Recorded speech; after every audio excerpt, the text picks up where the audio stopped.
She went to the corner of the street and looked round. It was the Schlesingers' building, and it was ablaze.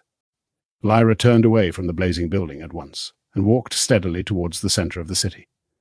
Her mind carried on half of a dialogue with Pan, urgent and frightened, but none of it showed on her face or in her bearing. I should stop.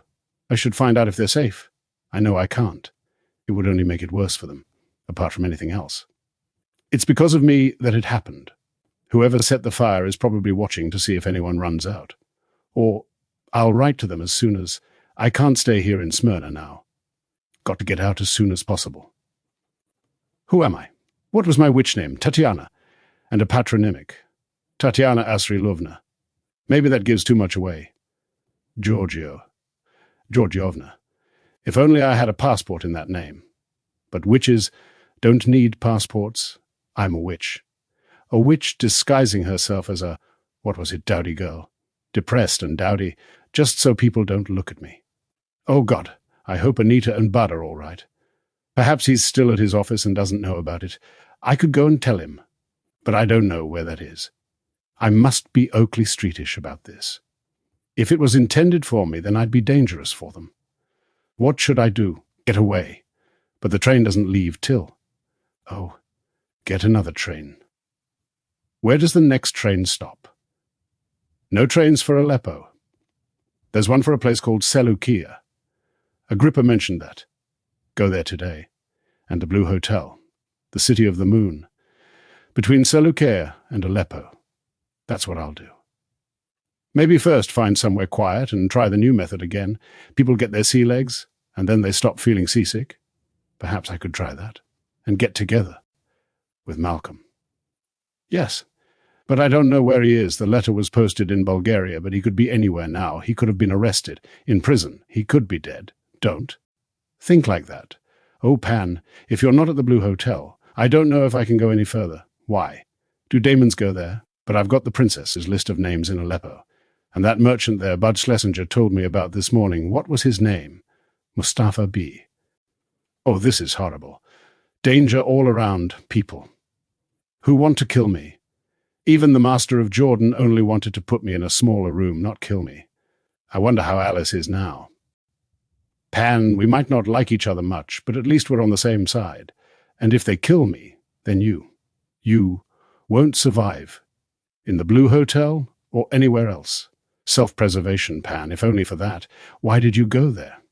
Why there? Did someone kidnap you? Is it a kind of prison camp? Will I have to rescue you? Who's keeping you captive? The Secret Commonwealth will have to help. If I get there, if I find Pan.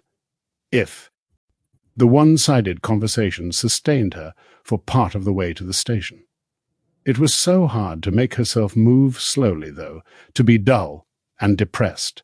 Every particle of her body wanted to run, to dart across the squares and open spaces, to look all around every second, and she had to keep a firm hold on the image she wanted to project.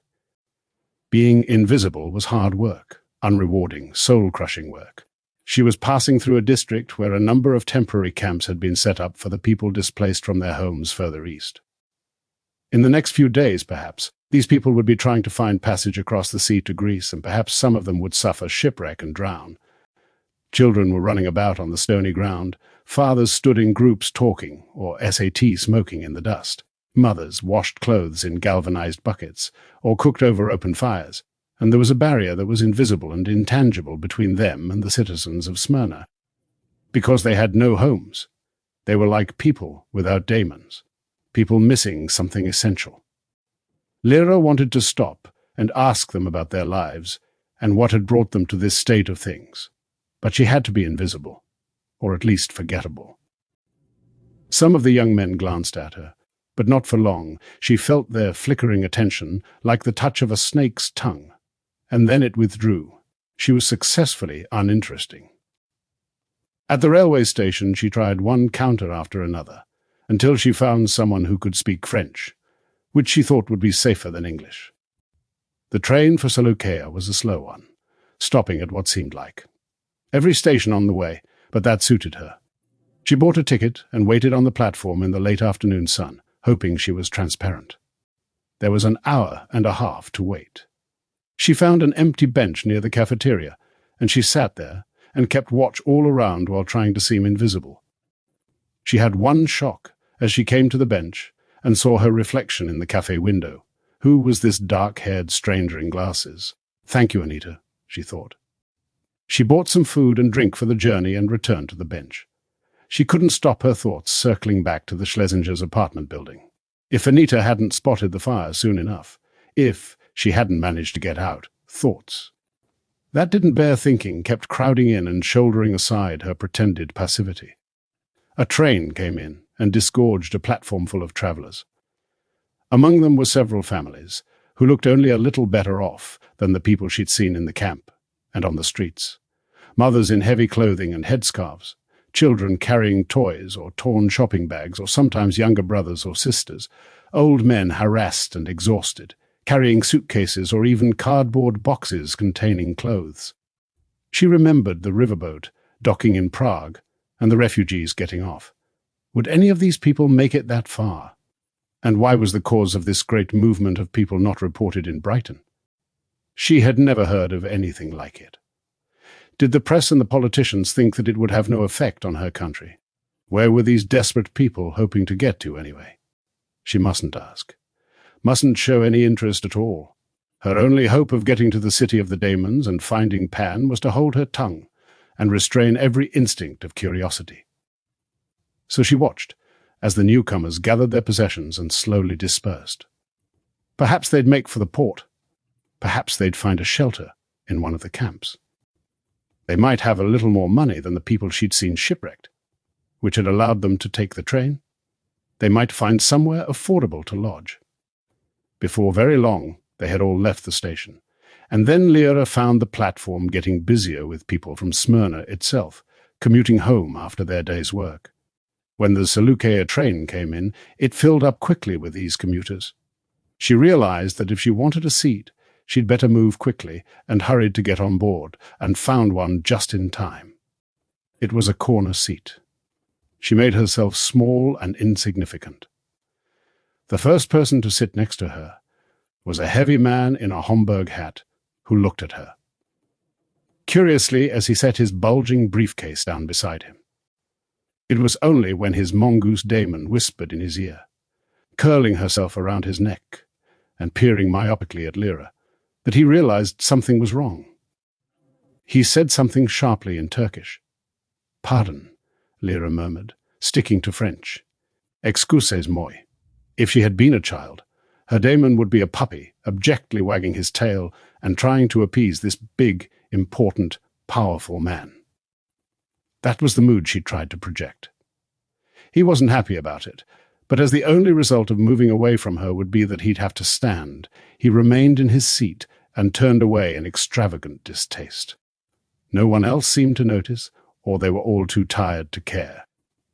The train steamed slowly from one suburban station to the next, and then out of the city and through a series of country towns and villages, the carriage gradually emptying as it went. The heavy man with the bulging briefcase said something as he stood up to leave, half to her, half to the other people nearby, but again no one took any notice. After an hour or so, the towns and villages thinned out, and the train gathered speed a little. The evening was advancing.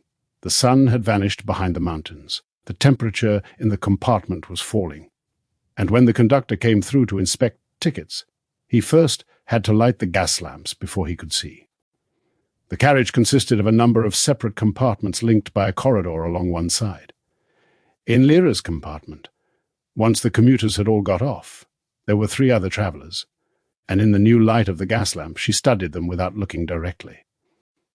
There was a woman in her 30s with a pale-looking child of 6 or so, and an elderly man with a moustache and heavy-lidded eyes, wearing an immaculate light grey suit and a red fez. His daemon was a small and elegant ferret. The man was reading an Anatolian newspaper, but not long after the conductor had lit the lamp, he folded the paper with great care and set it on the seat between himself and Lyra. The little boy was watching him solemnly, thumb in mouth, head leaning against his mother's shoulder. When the old man folded his hands in his lap and closed his eyes, the child turned to stare at Lyra, sleepy, puzzled, troubled. His mouse Damon kept up a whispering conversation with the mother's pigeon Damon, the two of them flicking glances at Lyra and looking away again. The woman herself was thin, drawn, poorly dressed, and seemed worn down by anxiety. They had one small suitcase, battered and clumsily repaired, on the rack above them. Time went past. The daylight vanished, and the world outside the compartment narrowed to the reflection of the little space itself in the window. Lyra began to feel hungry, and opened the bag of honey cakes she'd bought at the station. Seeing the child gazing at them with obvious desire, she held out the bag to him, and then to his mother, who flinched as if in fear.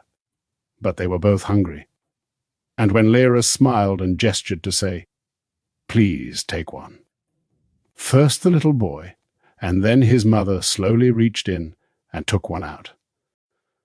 The woman murmured a phrase of thanks, almost too quietly to be heard, and nudged the boy, who whispered the same words. They ate the honey cakes at once, and it was clear to Lyra that it was the first food they'd had for some time. The elderly man had opened his eyes, and he was watching the little transaction with serious and considered approval. Lyra held out the bag to him, and after a brief interval of surprise he took a cake and unfolded a snow-white handkerchief and laid it across his lap. He said to Lyra a sentence or two in Anatolian, obviously in appreciation, but all she could do in response was say, "Excusez-moi, monsieur, mais je ne parle pas votre langue."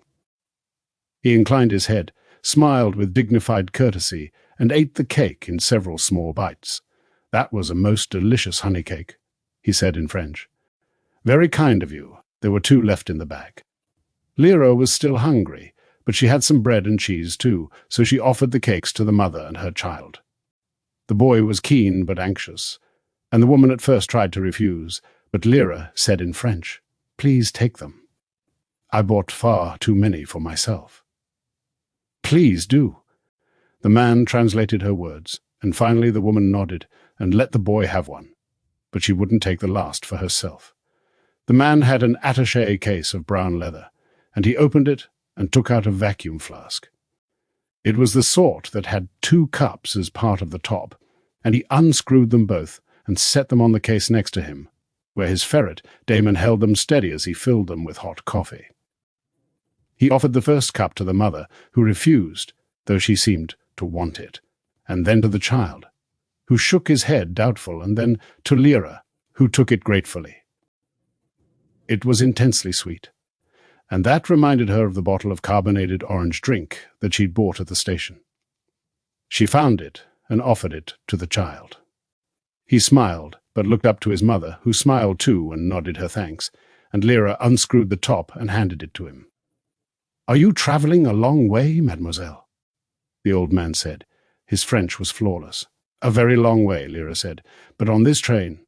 Only to Seleucia. Do you know that city?" "No. I shan't be there long. Perhaps that would be wise. I understand that civil order is somewhat disturbed there. You are not French, I think, mademoiselle." "You're right. I come from further north. You are travelling a long way from your homeland." "Yes, I am. But it's a journey I have to make. I hesitate to ask. And if I am being impolite, I most sincerely beg your pardon. But it seems to me that you are one of the women of the far north, those known as the witches." He used the word sorcières. Lyra, intensely wary, looked at him directly, but could see only courteous interest. "That is true, monsieur," she said. "I admire your courage in coming so readily among the lands of the south. I'm emboldened to speak like this, because I travelled a great deal myself at one time, and many years ago I was so lucky as to fall in love with a witch from the far north. We were very happy, and I was very young. Such encounters do happen," she said, "but in the nature of things they cannot last. Nevertheless, I learnt a good deal. I learnt a certain amount about myself, which was no doubt useful. My witch, if I may call her that, came from Sakhalin, in the far east of Russia. May I know the name of your homeland?" "In Russian it's called Novi Kievsk. We have our own name, which I'm not allowed to pronounce away from there. It is a small island, and we love it fiercely. May I ask what has brought you to travel among us?" The queen of my clan has fallen sick, and the only cure for her disease is a plant that grows near the Caspian Sea. Perhaps you are wondering why I am not flying there. The fact is that I was attacked in St. Petersburg, and my cloud pine was burnt. My daemon flew home to tell my sisters what had happened, and I am traveling like this, across the earth. Slowly, I see, he said. I hope your journey is successful, and that you return with the cure for your queen's malady. That is kind of you, monsieur. Are you traveling to the end of this line? Merely as far as Antalya. My home is there. I am retired, but I still retain an interest in some business affairs in Smyrna the child had been watching, with a sort of exhaustion that is beyond sleep. Lyra realized that he was ill. How had she not seen that before? His face was pale and gaunt, the skin around his eyes dark and drawn. He needed to sleep more than anything else in the world, but his body wouldn't let him. He still held the half-empty bottle of orange drink, and his mother took it from his limp fingers and screwed the top on. The old man said, I am going to tell this little fellow a story. He reached into an inner pocket of his silk jacket and took out a pack of cards. They were narrower than ordinary playing cards. And when he laid one down on the attaché case on his knees, facing the child, Lyra saw that it showed a picture of a landscape. Something jogged her memory, and she was back in that smoky cellar in Prague with the magician telling her about cards and pictures. The card showed a road running from one side to the other, and beyond the road a stretch of open water, a river or a lake, with a sailing boat on it. Beyond the water was part of an island where a castle stood on a wooded hill. On the road, 2 soldiers in scarlet uniforms were riding splendid horses. The old man began to speak, describing the scene, or naming the soldiers, or explaining where they were going. The little boy, leaning in to his mother's side, watched with those exhausted eyes. The man laid another picture card next to the first. The 2 landscapes fitted together perfectly. The road moved on, and on this card a path led towards a house standing among trees at the edge of the water. Evidently the soldiers turned off the road and went to knock at the door of the house, where a farmer's wife gave them some water from the well beside the path. As he mentioned each event, each little object, the old man touched a silver pencil to the card, showing precisely where it was. The little boy peered closer, blinking as if he found it hard to see. Then the old man spread out the rest of the cards in his hands face down and offered them to the boy, asking him to take one. He did, and the old man laid it next to the last. As before, the picture seamlessly continued the landscape of the previous one, and Lyra saw that the whole pack must be like that, and it must be possible to put them together in an uncountable number of ways. This time the picture showed a ruined tower, with the road running across as ever in front of it, and the lake continuing behind. The soldiers were tired, so they went into the tower and tied up their horses before lying down to sleep. But flying over the tower was a large bird. There it was, a gigantic bird, a bird so huge that it flew down and seized one of the horses in each claw and took them up into the sky. So Lyra judged to be what was happening, from the way the old man mimed the bird's flight and uttered the terrified neighing of the captured horses. Even the mother was listening closely, wide-eyed like her son. The soldiers woke up. One was about to fire his rifle at the bird, but the other held him back because the horses would certainly die if the bird dropped them. So they set off on foot to follow the bird, and the story went on. Lyra leant back, attending to the old man's voice without understanding it, but happy to guess, and watched the expressions come and go on the faces of the boy and his mother, and gradually enliven them both, bringing a flush of warmth to their sallow cheeks, brightening their eyes. The old man's voice was melodious and comforting. Lyra found herself slipping backwards into slumber, into the easy sleep of her childhood, with Alice's voice, not so musical but soft and low, telling her a story about this doll or that picture as her eyes fell heavily, softly, closed. When she woke up, it was some hours later. She was alone in the compartment, and the train was steaming steadily up a gradient among mountains, as she could see through the window, a starlit panorama of bleak rocks and cliffs and ravines. After a moment's slow confusion, she suddenly thought, the alethiometer. She flung open her rucksack, plunged her hand inside, and found the familiar heavy roundness in its velvet bag. But there was something else on her lap, a little pasteboard box with a bright label saying Myriorama. It was the old man's pack of picture cards. He had left it for her. The light from the gas lamp was inconstant, flaring briefly before sinking to a faint flicker and then rising again. Lyra stood up and looked at it closely, but there was no means of turning it up or down. There must be a problem with the supply. She sat down again and took out the cards, and in one of the flares of light she noticed something, some words written on the back of one of the cards, in an elegant hand in pencil. They were in French. Dear young lady, please take my advice and be very careful when you reach Solucaire. These are difficult times. It would be best if you did. Not even cast a shadow. With my most earnest wishes for your well-being. It wasn't signed, but she remembered the silver pencil he'd been using to point out details in the pictures. She sat there troubled and lonely in the inconstant gaslight, unable to sleep anymore. She found her bread and cheese and ate a little, thinking it might strengthen her. Then she took out Malcolm's last letter and reread it, but it brought her little comfort. She put it back and reached for the alethiometer again. She wasn't intending to read it, or to use the new method, just to hold something familiar and be comforted by it. The light was too poor to see the symbols clearly in any case. She held the instrument on her lap and thought about the new method. All the time she was trying to resist the temptation to try it there and then. She would look for Malcolm, of course, but with no idea where to start, and it would be fruitless, and leave her sickened and weak. So she shouldn't do it. And anyway, what was she thinking of? Intending to look for Malcolm. It was Pan she should look for.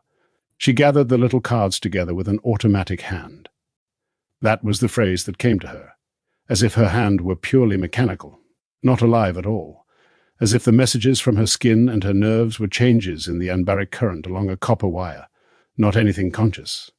With that vision of her body as something dead and mechanical came a sense of limitless desolation. She felt not only as if she were dead now, but that she'd always been dead, and had only dreamed of being alive, and that there was no life in the dream either. It was only the meaningless and indifferent jostling of particles in her brain, nothing more. But that little chain of ideas provoked a spasm of reaction, and she thought, no, that's a lie, that's a slander. I don't believe it, except that she did believe it just then, and it was killing her.